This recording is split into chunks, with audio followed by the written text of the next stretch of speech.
తెలంగాణ ఏర్పాటులో బీజేపీ ప్రక్రియ తక్కువేనంటూ వస్తున్న విమర్శలకు హైదరాబాద్ సభతో చెక్ పెట్టింది కమలదళం. ప్రజలకు మాట ఇచ్చాం, పార్లమెంట్లో మద్దతు ప్రకటించామన్నారు. తమ సహకారంతోనే రాష్ట్రం ఏర్పాటైందని అగ్రనేతలు స్పష్టం చేశారు. నిజాం కాలేజ్ గ్రౌండ్స్ లో నిర్వహించిన తెలంగాణ ఆవిర్భావ కృతజ్ఞత సభకు ఆ పార్టీ జాతీయ అధ్యక్షుడు రాజ్నాథ్, ముఖ్య నేతలు అరుణ్ జైట్లీ, ప్రకాష్ జవదేకర్ తరలివచ్చారు. తెలంగాణ ఏర్పాటులో తమ పాత్రపై ప్రత్యర్థుల ఎదురుదాడికి హైదరాబాద్ సభతో కౌంటర్ ఇచ్చారు బీజేపీ నేతలు.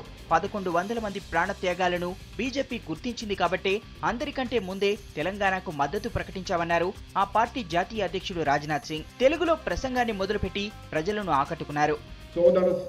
సోదరి మన్నులారా, తెలంగాణ రాష్ట్రం వచ్చిన శుభ సందర్భంగా తెలంగాణ ప్రజలందరికీ నేను శుభాకాంక్షలు తెలియజేయగలను. मैं माह इच्छाम तेलंगानाम त्यक्षाम। अब ना कादा, अब कांग्रेस की गवर्नमेंट नहीं बनने वाली है, इस हकीकत को उन्होंने स्वीकार कर लिया। अब इसीलिए डिप्रेशन में यदि कोई चला जाता है तो तरह तरह की गालियां, तरह तरह के अपशब्दों का प्रयोग किसी के लिए करता है। आपने देखा होगा कभी भारतीय जनता पार्टी को सीधे सीधे थी चोर कांग्रेस के लोग कहते हैं। क्या हिंदुस्तान में भारतीय जनता पार्टी के सरकार चलाते हुए कोई आरोप लगा? వాజ్పేయి హయాంలో 3 రాష్ట్రాలను ఏర్పాటు చేసినా ఏ సమస్య రాలేదని బీజేపీ సీనియర్ నేత అరుణ్ జైట్లీ అన్నారు. ఏపీ విభజనలో కాంగ్రెస్ వైఖరిని ఆయన తప్పుపట్టారు. తాము అధికారంలోకి వచ్చిన తర్వాత ఆర్థిక సంస్కరణలతో దేశాన్ని అభివృద్ధి పదంలో నడిపిస్తామన్నారు అరుణ్ జైట్లీ. లోక్సభ में समर्थन ना देती, राज्यसभा में समर्थन ना देती तो कानून रुक सकता था। बहुत दबाव आते थे, लेकिन पार्टी ने जो वचन आप सबको दिया था उस वचन को पूरी तरह से आपके सामने निभाया है। और आज उस वचन को निभाने के बाद बड़े गर्व के साथ हमारा समस्त नेतृत्व आपके बीच में आपका अभिनंदन करने को आया। జయరాం రమేష్ వాస్తవాలు మాట్లాడాలని చురకలంటించారు ప్రకాష్ జవదేకర్. బిల్లు ఆమోదంలో బీజేపీ పాత్ర లేదంటున్న ఆయన తమ పార్టీ నేతలతో ఎందుకు భేటీ అయ్యారో చెప్పాలని సవాల్ విసిరారు.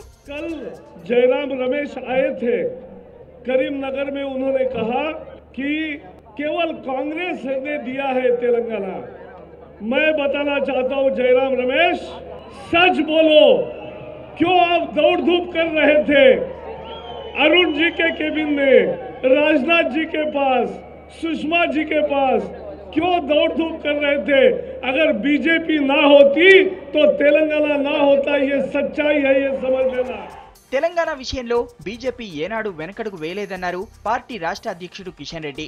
2006లో తెలంగాణ సభ పెట్టి ఇదే గ్రౌండ్ లో భారతీయ జనతా పార్టీ జాతీయ కార్యవర్గ సమావేశంలో మేము తీర్మానం చేస్తాము, భారతీయ జనతా పార్టీ జాతీయ నాయకత్వం తెలంగాణకు అనుకూలమని రాజ్నాథ్ సింగ్ గారు ప్రకటించారు. ఈరోజు తెలంగాణ వచ్చిన తర్వాత ఈ తెలంగాణ ఉత్సవాలను, ఈ తెలంగాణ అభినందన సమావేశాలను కూడా ఇదే గ్రౌండ్లో భారతీయ జనతా పార్టీ నిర్వహించుకుంటూ ఉంది.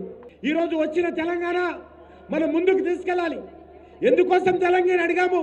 ఏ ఒక్కరి వ్యతిరేకంగానో, సీమాంధ్ర ప్రజలకు వ్యతిరేకంగానో తెలంగాణ అడగలేదు. తెలంగాణ వెనుకబడి ఉన్నది, తెలంగాణ అభివృద్ధి జరగాలి. తెలంగాణ రోజు లక్షలాది ఎకరాల భూమి బీడుబడి ఉన్నది. ఆ యొక్క బీడుబడిన భూమిని సస్యశ్యామలం చేసుకోవడం కోసము మనం తెలంగాణ అడిగాము. తెలంగాణ ఆవిర్భావ కృతజ్ఞతా సభలో కళాకారుల ధూమ్ధాం ప్రత్యేక ఆకర్షణగా నిలిచింది. తెలంగాణ ఆటపాటలతో ప్రజలను ఉర్రు తొలగించారు.